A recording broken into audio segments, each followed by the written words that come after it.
Okay, so hi everyone, nice to see you. Our second call of the year, February. Um, Remember, you can watch all the recordings on the YouTube, so you can find that on the website.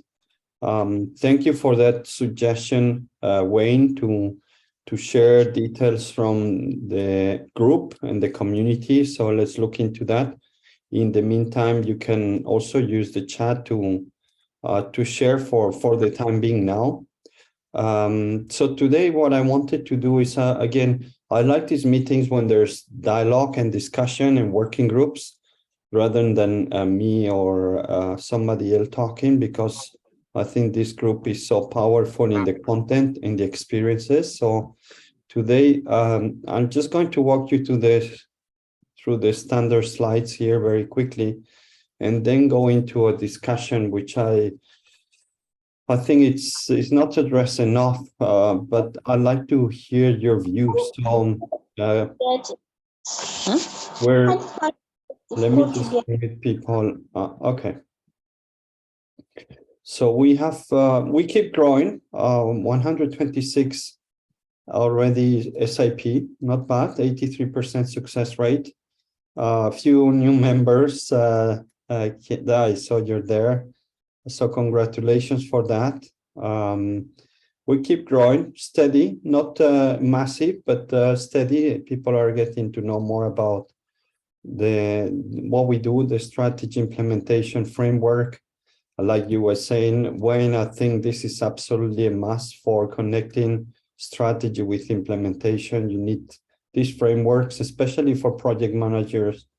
I don't see any other career path than strategy implementation when they're evolving and growing. And that was one of the reasons why we launched the Institute with Robin, was also that I've been in project management for 30 years, and people say, what do I do when I have 20 years project management experience? Do I do bigger projects? And there was not really a career path. And I think once you get into strategy implementation, your career changes completely. So that was one of the reasons. So we keep having new members. The book, normally you should, when you join, you get an electronic version. There is the hard copy as well that you can get. The members page, maybe here we can use that for allowing people who are willing to share their contacts to, I don't know how difficult it would be to create it here, but I'll check also with our developer if this could be a section, or we look at more LinkedIn group or something like that. The fellowship program, we keep having a few demands. And I think the point of today, what I wanted to talk is the artificial intelligence. You all heard GPT chat and the disruption that created in some areas. I just published an article with Ricardo Vargas, a good friend, in HBR about how AI will transform project management. Gartner was saying 80% of today project management activities will be eliminated. So this is coming from the project management space. But the question I was having is, what happens with strategy implementation? Are we ignoring the power of AI? I think artificial intelligence often is seen like something negative because it's taking work away. But I think we should be seeing that it's something positive. It's like just having more support, better tools to do our work better. So what I wanted to do is have the discussion today about this. What you've seen, have you seen any of artificial intelligence in strategy implementation or projects? How do you see that evolving? I've put here the strategy implementation roadmap. So maybe what we can look at is in this, we have 7 areas. In this of the 7 areas, where is AI going to impact the most? Right? So is it in leadership, excellence, value creation? Where can become like a great tool for making everything happen in the performance, in the employee engagement? So this is my discussion for today that I wanted to have first in breakout rooms, and then we have a plenary and a bit more discussion. So if there is no questions, is it clear? Do you kind of understand what I'm trying to have the discussion? And I think it's quite relevant, and we don't talk enough about it. I'll share a bit my views as well, more on the project space, but I think there is so much potential, and we need to look at it and try to be the first ones or seconds to embrace that. So I propose we break out in rooms. You do a small intro because there's new members all the time. So just introduce yourself, do a little bit of networking in your mini breakout room. Discuss this. You can, if you want, take a picture. If you don't have it at hand, the project, the strategy implementation roadmap, you can use the 7 pillars to guide you a bit on the discussion. And then from there, just share in the group what you see, how AI can help us to implement better strategies and projects. And have you come across any technology already in this space? I've seen a lot already in projects, not so much in strategy implementation. So maybe that's an opportunity as well. Okay, so let me put you in breakout rooms. 1 second. Breakout rooms, yeah. I'm going to pause this, the recording for the time being, and then we'll get back to... Okay, welcome back. I heard some of the comments and discussions, very different. So I'm very much looking forward for the next 25 minutes to see what you all discuss. Let me start with group number... I'll start from the back. Room number 4, Hannah, Martin, Randall, Shirley, Steve, Tepiwa. What did you discuss about the topic of today, AI in strategy implementation? Having been thrown the task of having to do the feedback, So, I was relying on you going 1, 2, 3, 4, not 4, 3, 2, 1. You'll have to jut in and fill in the gaps. I mean, basically, we started off saying, because I was like, I'm not even sure how we can get AI in here, but then it became pretty clear tracking performance and value creation were the two that we put forward first. We then put forward things like a lot is maybe due to culture. How do you work with it in terms of the culture? And we sort of ended up looking at stakeholder management and kind of saying it had to be a two-way process, and you had to get the integration between people and technology in the same way as you normally do people and technology. I think it wouldn't replace people's jobs. It was how they all work together. And we had some stuff in there as well about actually for that to happen, IT had to become so much more than they currently are. So we're talking about the corporate service functions, and IT at the moment is often sits low, and how do we get that high enough up the agenda to get them to actually drive a lot of that? A lot of that's missed. That's a really, really high level summary, Steve. What have I missed? Go for it. anyone want? Yeah, I would just add to that the question, which I think as well, which we have to think about as well, is again, when we talk about what mediates the organization, we've gone from a print-based economy to a digital economy. Yeah. And so the question is this something that just fits in with one part of this, or is this the foundation that helps to mediate and connect the entire process? And I would say that it's in the future, it's going to be foundational to connecting all of these pieces of the strategy implementation process. And so there are technologies out there. Along with that, the world of strategy and innovation has often been divorced from the world of project management. We think the AI is actually going to fuse those two things together. And Tepi, you talked a lot about the business model, getting the business model right to help that to happen.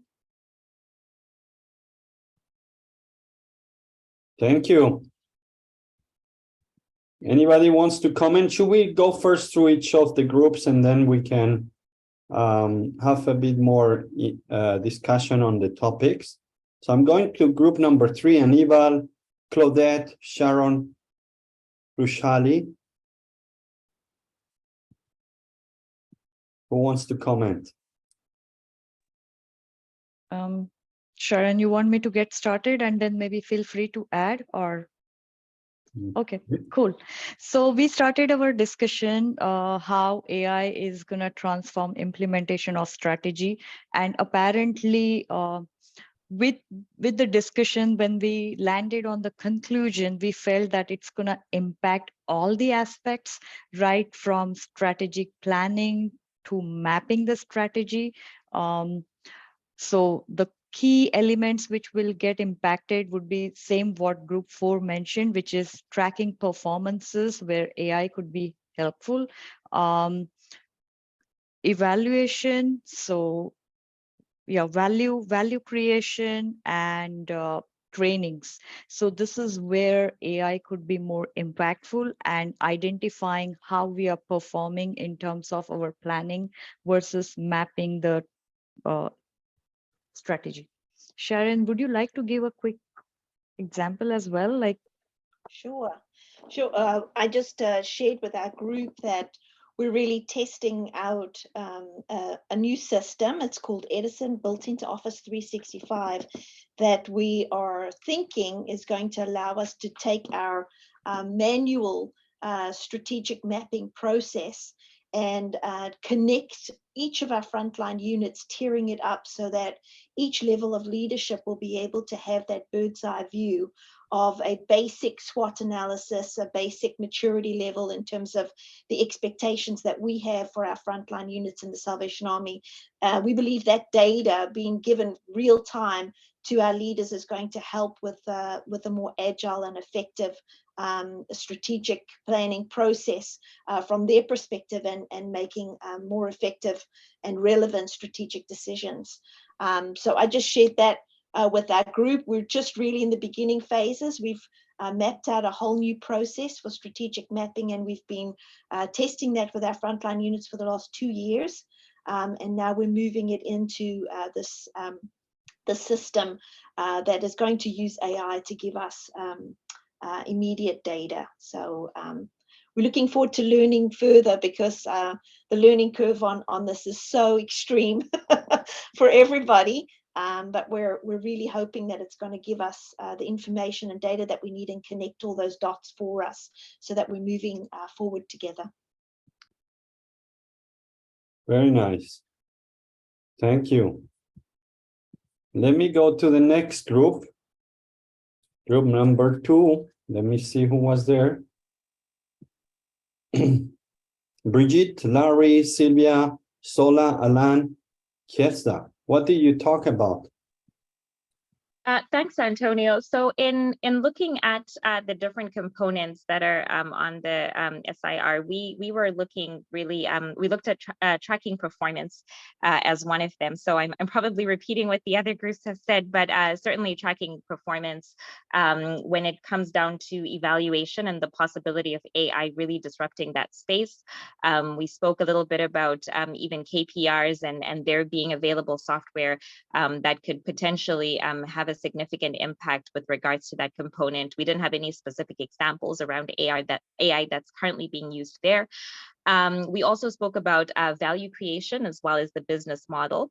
And so the possibility of AI also being able to assist or support any modeling, whether it's the business model or the financial model, the potential for AI to also be there.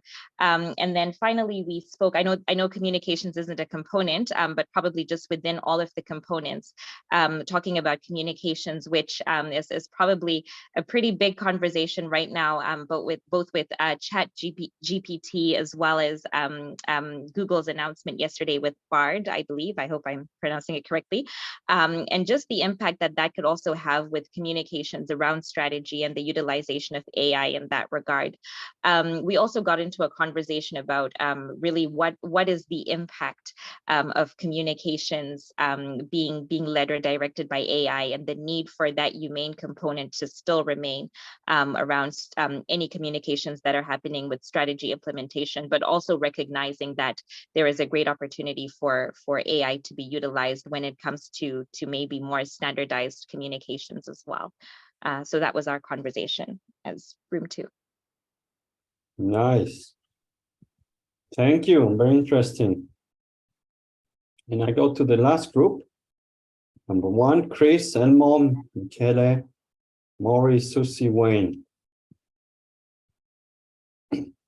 Hey, Chris, why don't you jump in? You had a good kickoff of that between, and Morris, you could follow up. I think you had some good observations. So everybody in our group, go ahead, guys. Go ahead, Chris. You're on mute. Button. All right. Sorry. Yeah, I think the key question that I had was what really is artificial intelligence, and there's an awful lot of stuff that is just plain old digital processing, but involves integrating data properly from different pools, and it's not artificial intelligence. So I think we need to be clear on what it is and what type of artificial intelligence we're thinking of, etc. And the other thing is that there are probably places where we can use it, but it is very much a backward-looking historical data type tool rather than a forward-looking type tool, which means it has some limitations in the strategy sphere. And then wherever we use it, the key part of that is the governance. So what data are we putting into it, and what are we not putting into it, and what biases are we building into it that we have in our decisions already? So going to artificial intelligence to try and remove bias is quite likely to add it rather than remove it. So we need to be really careful on the governance and how we set it up and how we're using it, and make sure that actually it is giving us good answers.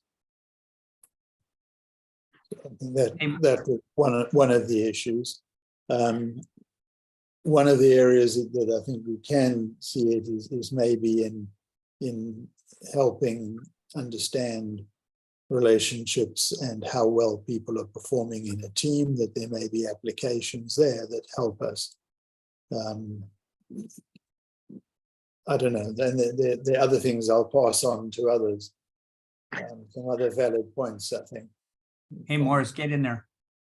Yeah. One thing is indeed what Chris said. What is AI? How is it governed? What data do you use? What kind of questions do you ask the data? Because it's all about the data that we collect during the project, and what good questions are we going to ask the data to give us guidance on where we are on the strategy implementation. So from that point of view, we can see it as a tool, as an enabler to accelerate maybe the strategy implementation. So yes, it will influence, but only on the hard parts. So if you want to track performance, if you want to look at your financials, maybe if you want to look at your agenda or other parts of the things, everything that collects data. But as we are here, we are all in strategy implementation in one way. So strategy implementation always uses humans, human connection, human brain, human interaction, particularly if you go into employee engagement, if you go into culture, that's nothing for AI. So it will definitely have influence on parts of the strategy implementation roadmap, but not on all parts, because we are still working in companies together with people on the same purpose. And for that, we also need humans. But AI can help us collect the data and come to the right conclusions to help accelerate the implementation, or see whether we're still on track or completely off track. Hey, Michelle, he stole your thunder. You got something to add?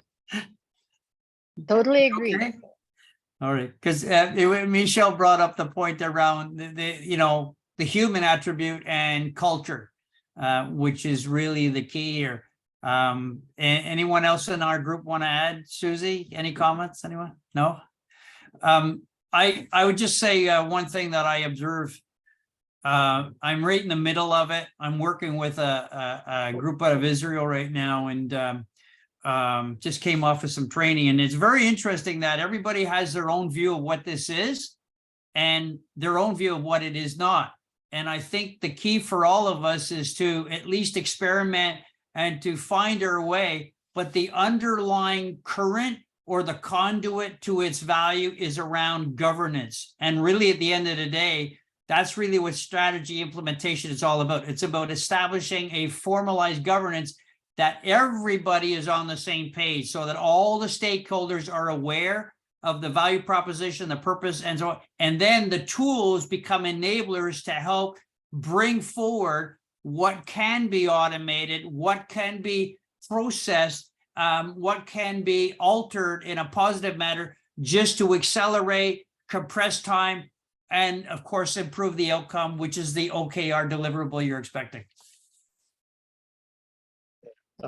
I would add one thing here, in that my experience in strategy implementation and observations of other people's experience in strategy implementation is that almost all these implementations suffer from incomplete data, right? So the data is not being pulled together. It may be there, it may not be there. It's not properly relatable. You can't put it together at the right level of granularity. And that means that we can't do AI with it anyway, right? So we've got a big step first to get the data right before we start trying to use AI. Thank you. Very interesting. I love this topic. Everybody has a bit of a different point of view. I'm specialized more into big projects and so on. When they tell me how do I see this space, I make an analogy with GPS and car driving. And I think when you look at strategy implementation, project implementation, I think we're still on the paper maps, right? We try to make a paper plan. We don't have GPS by all means when we're looking at implementing projects or strategy, and we're very far from self-driving cars. And I think the goal is to move towards.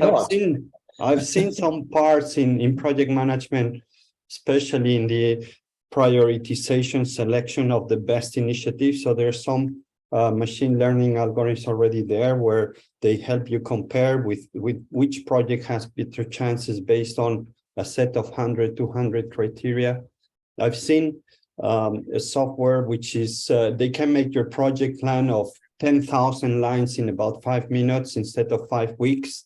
Again, big data.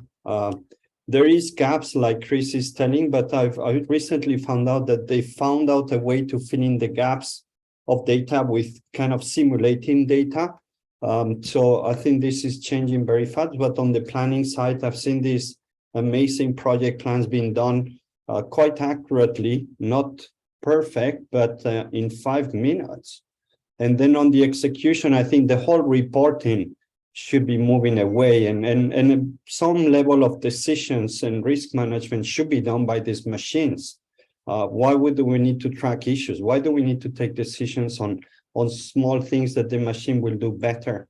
The bots, right? I've been in a project management office many years, and many of the questions are to support, to advise. Why should a person do support? Put a bot and they will take care, right? And it's not very nice, but just taking the examples. So I've seen, at least in the project space, quite some startups playing a role already in a large spectrum of the life cycle. I think in strategy implementation, everything is much more complex, but why not having some support when choosing strategies, defining the roadmaps, the whole reporting should go. So I still see we're in paper plans, paper maps, and we need to go to GPS that will help you to go here to there with some level of flexibility and a bit of decision making. But we're very far from where I think we should be going, which is self-driving. Self-driving. I don't know if that's utopia, but why not? What do you think? I think the problem is that people start with what they've got and then work Yeah. out how to AI it. And it's kind of like you need to Exactly. leapfrog to the future and then work back. Good But when point. you're trying to influence people, it's so hard to kind of do that, you know. Make the changes. I think ChatGPT brought everybody to another level. Nobody was expecting. Yeah. But I think now suddenly we can write articles with this thing, which is just learning every day to get better. Anyway, any other thoughts? It's great discussion. I think, I was- Antonia, self-driving cars, I think already what we have currently in strategy implementation, and that no one's actually driving it, right? It's just going wherever it goes. So I think we need to add successful self-driving cars to that analogy. It's a Yeah. good point. Yeah, you could see it like that. There's nobody driving Exactly. strategies. Yeah. So I think in summary, like you said, Antonio, it's a bit of here and there. So you have some parts that can be done by AI for now, you know, and then the others, like the hard parts, will be done by humans. Definitely, there's work for humans. I think that I don't have any doubts, but we need to learn to play with these tools and take them into advantage so we can do the more complex tasks. Yeah. Yeah. Antonio, you made a very interesting point regarding life cycle. And I think it's really important that, you know, my background in the software world, there is a concept called SDLC, Software Development Lifecycle Management. And it's crucial to any project outcome and any project success.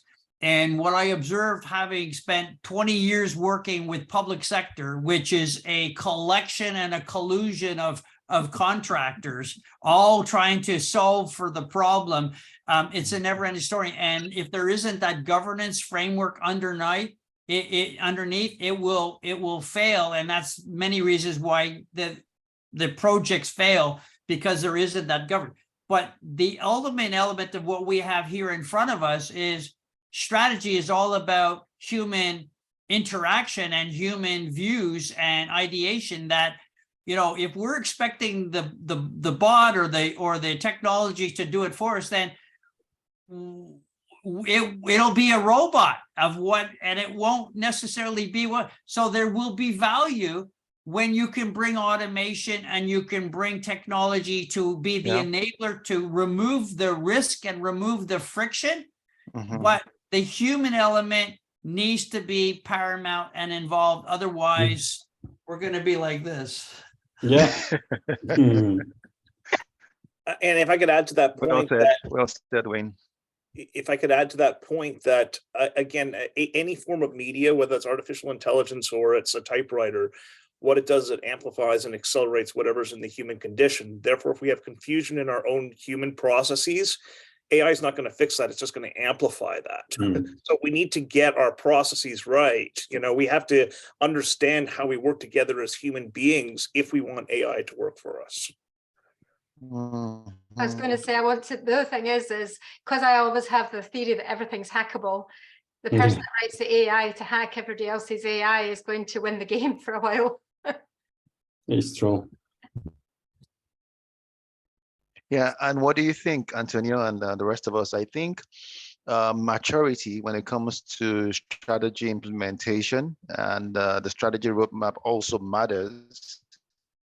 If a business hasn't gotten to that point where it's matured, I hardly see it being able to adopt AI to do some of these things.